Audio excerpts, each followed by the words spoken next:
I'm excited. We've got a pretty cool resource. Got to interject here. Pretty cool is like the understatement of the year, Chris. It is an understatement of the year, but one of the things that we've been very actively working on is figuring out what tools, what resources, what knowledge, what do our members need to be successful in the current landscape. And that current landscape is adjusting very rapidly. There's three things, right? I think first, it's essential that we have a plan. If you don't have a plan, it means that you're going to be relying on your instincts and reacting to circumstances, not exploiting them. The next thing is that we got to make sure it's effective.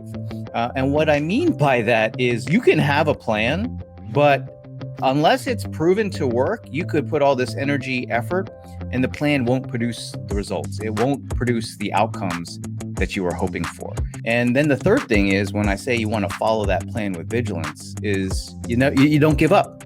You push, you persist until you win. You don't let complacency undermine the goals that you're going to have.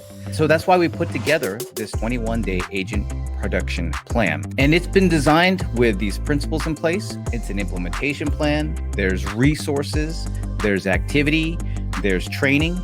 Here's the other thing. It's been proven not just by Gary and myself in our real estate practice, but also by so many of our members in the paperless community who are out there actively working many parts of this plan that we're going to share with you to get phenomenal results, to get great results.